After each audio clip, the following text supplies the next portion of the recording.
ایک کویسچن ایک بھائی نے کیا تھا کہ جب نبی کریم صلی اللہ علیہ وسلم کی بارگاہ میں مدینہ منورہ میں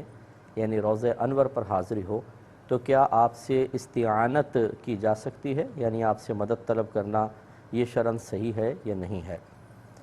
دیکھیں، مسئلہ یہ ہوتا ہے کہ استعانت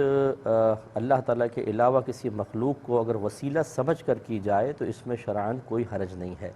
حقیقی طور پہ مدد کرنے والی ذات فقط اللہ تبارک و تعالیٰ کی ہے،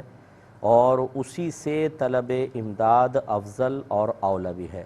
لیکن اللہ تبارک و تعالیٰ نے اس دنیا میں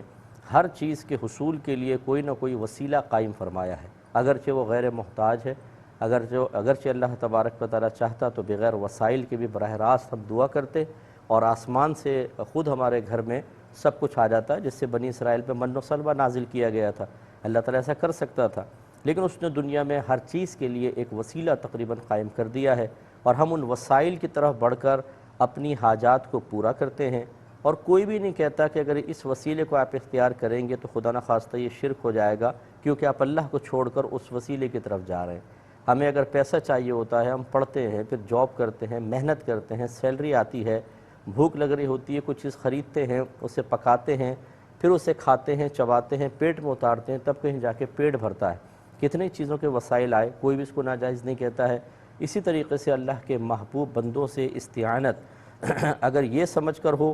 کہ یہ صرف اس کے لیے ایک وسیلہ اور ذریعہ ہے، دینے والی ذات اللہ کی ہے، تو اس میں کوئی حرج نہیں ہے۔ اسی نیت، اسی ارادے کے ساتھ، اسی قصد کے ساتھ بکثرت صحابہ کرام علیہم رضوان کا اپنی حاجات کو سرکار صلی اللہ علیہ وسلم کی خدمت میں پیش کرنا ثابت ہے، اور جواب میں اللہ کے نبی نے یہ نہیں فرمایا کہ مجھ سے کیوں آ کے کہتے ہو یا مجھ سے کیوں دعا کروا رہے ہو، اللہ تعالیٰ سے کہو، اللہ تعالیٰ تمہاری دعا قبول کر لے گا۔ نبی کریم صلی اللہ علیہ وسلم نے یہ بھی تلقینات فرمائیں، اللہ کی بارگاہ میں رجوع کرو، اس سے دعا کرو، خود قرآن میں بھی ہے، اور نبی کریم نے صحابہ کی حاجات اور مشکلات کو سننے کے بعد ان کی دونوں طرح امداد فرمائی، جو ما تحت الاسباب بھی ہے، ما فوق الاسباب بھی ہے، کبھی دعا فرمائی ہے، کبھی علاج تجویز کیا ہے۔ اور جیسے ابو ہریرہ رضی اللہ تعالیٰ عنہ کی میں اکثر حدیث آپ کو سناتا ہوں کہ حافظے کی کمی کا عرض کیا تو سرکار نے ایک چادر بچھائی اور 3 دفعہ اس طرح ہاتھوں سے کوئی چیز ڈالی اور فرمایا کہ اس کو اپنے سینے سے لگا لو۔ انہوں نے سینے سے لگا لیا، اس کے بعد کہتے ہیں میں کوئی چیز نہیں بھولا ہوں۔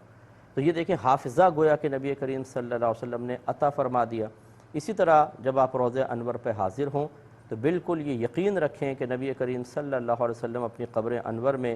اس سے کہیں زیادہ بہترین زندگی کے ساتھ حیات ہیں جیسے دنیا میں آپ تشریف فرما تھے۔ آپ لوگوں کی آوازیں سنتے ہیں، ان کو پہچانتے ہیں، اور اگر کوئی دعا کی ریکویسٹ کرتا ہے کہ آپ اللہ کی بارگاہ میں میرے لیے فلاں چیز کی دعا کر دیں تو سرکار کرم بھی فرماتے ہیں۔ لیکن صحیح عقیدہ اور صحیح نظریے کے ساتھ ایسا ہونا چاہیے۔